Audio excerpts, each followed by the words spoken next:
Hello again, everyone. Down in the shop today, we've got the Mustang up on the car lift. Doing a little project. I'm going to be adding some subframe connectors.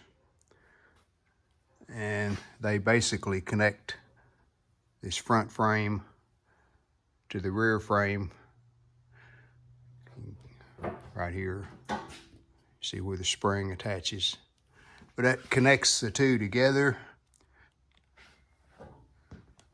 Makes a stiffer unibody, because these unibody cars, they don't have a full frame. They have just a short frame in the front, short frame in the back, and then 4 pans in between. So this will stiffen it up.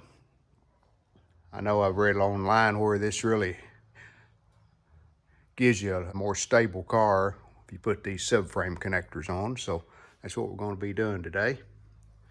So let's get them out and go over the directions and see if we can figure out how to put these on. There's the 2 subframe connectors. There's a hardwire. These long bolts are used on each spring in the back. And that's this end, as it sits in the spring perch. And then this front part connects with these bolts, which looks like the holes are too small. So we'll have to work on that. But they attach in the front and just sit over the top of the front frame rails.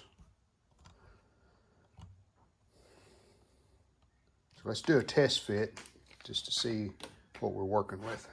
I need to reposition my lift. I'm gonna have to put the lift post up here, because the connector goes here. So if I put the lift post over here on the flat part, I think that'll clear okay. Same over here, just need to back it up to here. Okay, should have room now, because the connector goes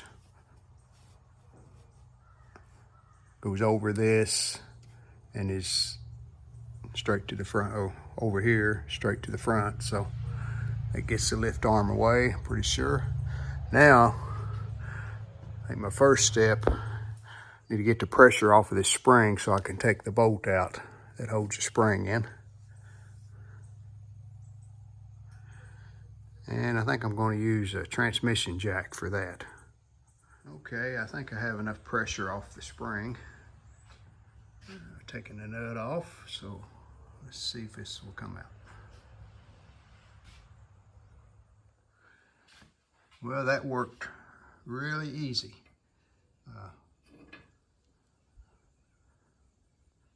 Probably because these are pretty new bolts. When I restored the car, of course, I put new bolts, new springs, so, and I did put some grease on them before I put them in, so that made it a lot easier.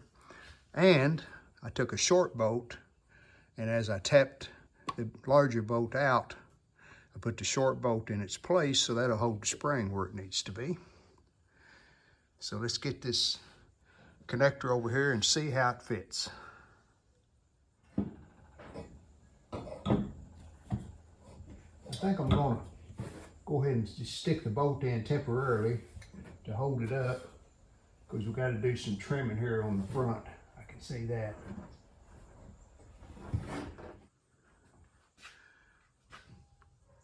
All right, and here's how the front fits. So you can see we need to do some trimming on the old frame rail where this will slide up against the floor of the car. We cut off the front frame rail, and I need to do a little more dressing up there before I put the connector on. But that should fit now. May need to do a little more trimming. And I went ahead and put the bolt through this. So we'll just stick the nut on just to hold the bolt in. And now let's see if this will work. And we we still got kind of a tight fit, so I'm going to trim this back just a little more on the bottom edge.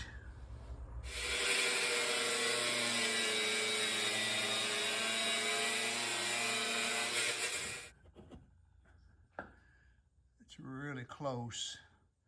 I think if we just push up on it, maybe tap it a little, I think it will work. Maybe that side's a little tight still. I like the looks of that. It's really going to tie the front and the back of the car together. Try to remember to wear goggles if you're doing metal work. Okay, that's as far as it will go, because you can see this one's bottomed out against the floor of the car. So drill the 2 holes, put the bolts in this. Well, I hooked a LED light up so maybe you guys can see a little better. I think that looks a lot clearer. You can see the 2 holes that I've had to bore through the old frame. And may put some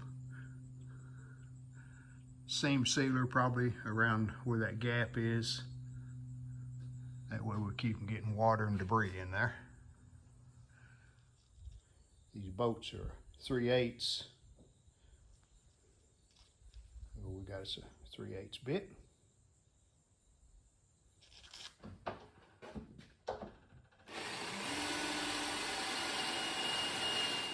Well, there's bolt number 1. So let's get that second one bored.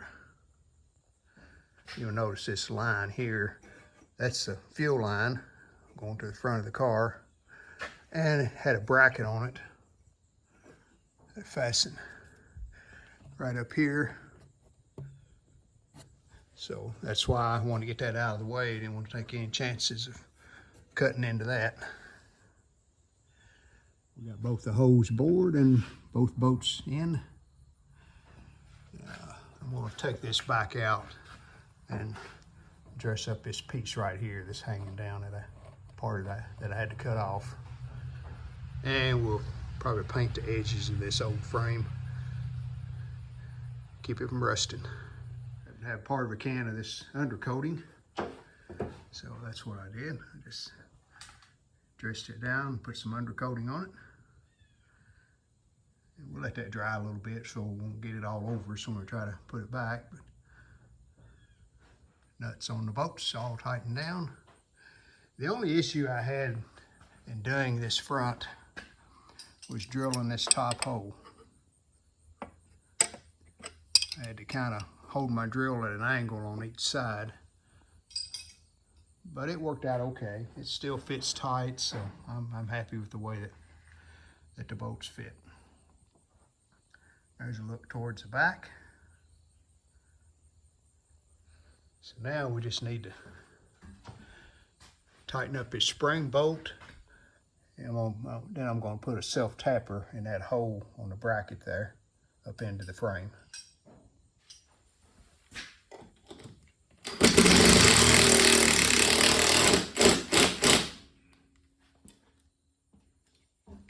Need to fasten this fuel line back down, and we were able to put that right back in the hole that it came out of. So I do want to put some seam sealer or something right there where that hangs down. But other than that, this side is finished.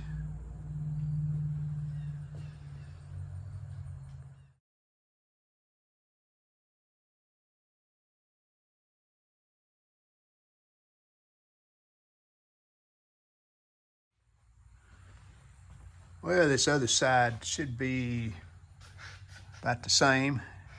If I run into any issues, I'll do a video and tell you what happened. But other than that, I'm going to get this other side put on. Then we'll look at the completed subframe connectors. And we'll take the car out for a drive and see if it acts any differently. That transmission jack was very handy. This side was a little tighter So had to get a little help out. But got it where it belongs. I have the hose drilled. But now I need to lower it back down, put some undercoating on those edges, and put this gas line back where it belongs. We got the fuel line put back. Put some undercoating on that edge. And now we're ready to put the subframe connector back into place and get the bolts and nuts on. We have both of the subframe connectors installed. This one, it hit right here on the bottom of the floor. So it wasn't a big deal. I just had to loosen the two front bolts, take them out, let that down, put this in first and get it pretty tight. And then I just jacked up the front and put the bolts back in.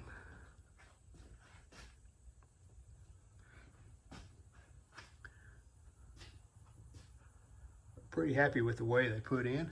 They're not too complicated. If I can give you some tips. Number one was that bolt that I showed you. Put it in this side as you're driving out the old bolt in the leaf spring. That'll hold the spring in place. And you do need something to take pressure off the spring. I used that transmission jack, just a little pressure to keep it where it was at. And I did use the longer bolts that came with the kit. I think the regular bolts would have worked because you're only talking 1/8 inch more thickness or so, but I went ahead and put the long ones in. But I used the lock nuts I had on the long ones instead of the standard nuts that came with the new bolts. Other than that, pretty simple. I did have to move my fuel lines out of the way to drill. You probably won't have that trouble if you have a stock car.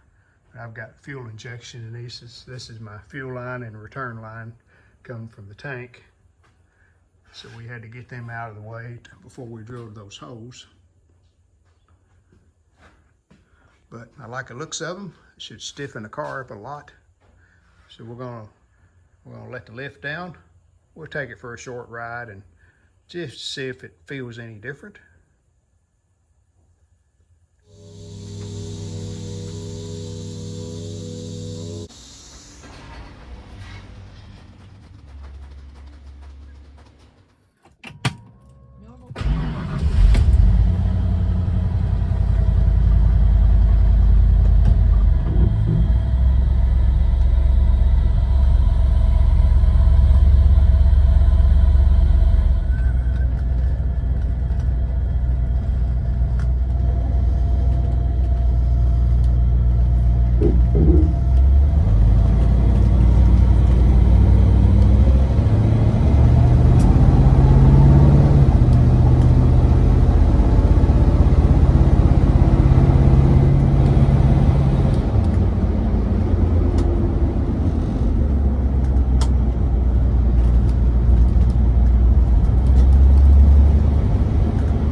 Well, I would definitely have to say that it stiffened up the car a lot.